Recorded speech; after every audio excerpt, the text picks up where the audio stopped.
H3023Q님, 몫으로 살면 어떤가요? 초등학교 때문에 몫이랑 항공기 정비였는데. 글쎄요, 몫으로 사는 게 어떻다. 대체적으로 만족하는 편이에요. 몫 일을 하기 전에는 학생이었다가 또 다른 쪽에 일을 했었는데, 그것도 일반 직장 생활은 아니었기 때문에 일반 직장인분들의 삶이 어떤지는 정확하게 모르겠으나 생활에 불안한 부분이 있을 수 있겠죠. 어떤 고용이나 이런 것들이 안정적이지 않으니까. 그리고 매달 들어오는 수입이 직장인들처럼 고정적으로 돼 있는 고정급이 아니라 본인이 일한 만큼 들어오는 거기 때문에 그런 부분에서 좀 불안함이 있을 수는 있어요. 근데 이것도 벌써 10년 넘게 이걸 하고 있고 나름 자리 잡고 나름 괜찮은 평가를 받고 있다고 생각하고 있어요. 그래서 괜찮습니다. 근데 좀 아쉬운 거는 좀 있죠.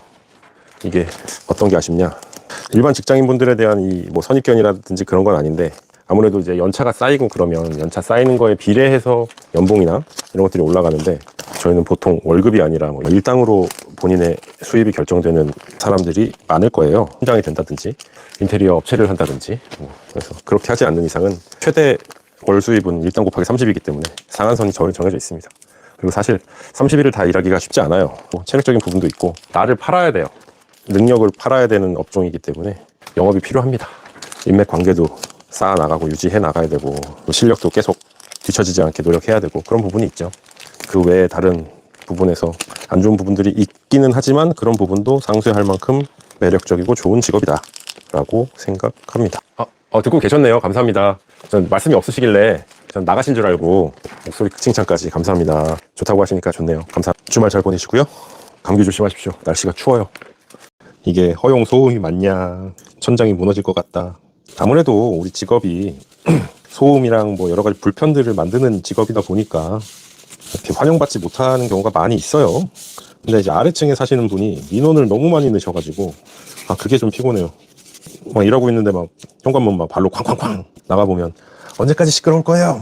도대체 뭘 하길래 이렇게 시끄럽습니까? 그분들의 마음이 이해가 되기는 하는데 뭐 어쩔 수 없잖아요. 그 아파트, 빌라 뭐 이런 데서 사시는 분들은 좀 이해를 해야 되지 않나 그런 생각 들거든요. 물론 이제 아랫집이랑 옆집이랑 뭐 엄청 힘들다는 거는 충분히 이해합니다. 저 같아도 힘들 것 같아요. 근데 이제 낮 시간에 이루어지는 이런 공사나 이런 것들은 좀 서로 이해를 좀 해야 되지 않나. 뭐 이제 공사하는 사람들을 약간 무시하는 스타일이시더라고, 그분이. 뭐 이제 대놓고 이제 막 무시하고 그런 건 아닌데 조금 화내도 된다라고 생각하는 건지 그런 사람들이 간혹 있습니다. 그죠? 그렇게 생각하시죠? 자기네들은 평생 공사 안 하고 사나 그런 생각 하시는데 일하는 사람끼리도 그렇게 얘기를 하기는 해요. 근데 뭐 시끄럽겠지. 이해는 합니다. 근데 좀 가끔 너무할 때가 있어. 낮 시간에는 좀 이해해 주시면 좋겠어요. 다 허가 받고 그리고 공사를 하는 거긴 한데 내 생각에는 내일 또 올 것 같아. 시끄럽다고. 민원 넣는 거 뭐 그럴 수 있다고 생각하는데 조금 속상한 면이 있습니다. 나쁜 놈들이 너무 많아요. 화가 나죠.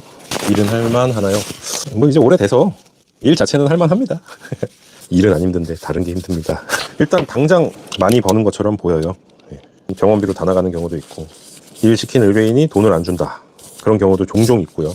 돈 못 받고 막 계속 준다 해서 기다리고 있는 분 되게 많으실걸요. 저희 같은 일용직 노동자들도 일하고서 돈을 못 받으면 노동청에다가 이제 신고를 하고 조정을 받을 수가 있어요.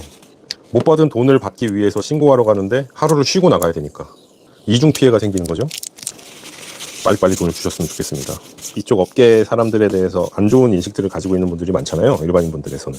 그 사람들한테 피해보는 사람이 일반인만 있는 게 아니라 작업자들도 피해를 봐요. 아니 작업자들한테 돈 주고 도망갔을까요? 사무실 가서 보내드릴게요 막 이렇게 해놓고서는 안 보내. 그 다음날 전화하면 제가 깜빡했네요. 이따 저녁 때 보내드릴게요. 그래놓고 또 안 들어와. 며칠 있다 또 전화하면 제가 안 보냈나요? 확인하고 처리하겠습니다. 안 보내.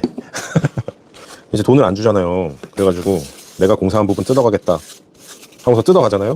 그럼 이제 뭐 재물손괴 막 이런 불법 침입 뭐 이런 거 그런 걸로 고소당할 수가 있어요. 그래서 노동청이나 이런 곳에 신고할 수 있는 경우면은 그나마 나아요. 받을 수 있는 확률이 꽤 높으니까. 자재비랑 뭐 인건비랑 이런 거를 한꺼번에 퉁쳐가지고 얼마에 합시다 이렇게 해서 공사를 하는 경우에는 노동청의 보호를 받지 못해요. 사업자 간의 거래다라고 해석이 돼서. 같이 안타까워 해달라는 뜻은 아니지만 이 업계에서 그런 사람들을 싫어하기 때문에 사회적 시선에 많이 슬픕니다. 근데 보면 그렇게 막 돈 안 주고 늦게 주고 막 그런 사람들이 어떤 뭔가 국룰 같은 그런 게 있어. 이상한 사람들은 꼭 뭐 BMW, 아우디 뭐 이런 거 공사 현장 오는데 외제차 타고 와가 까만 옷에 옷 쫙 빼입고 막 먼지 나면 현장에서 나가 있고 땅에서 어떻게 돌아가는지 확인도 안 하고 그런 사람들이 꽤 많아요.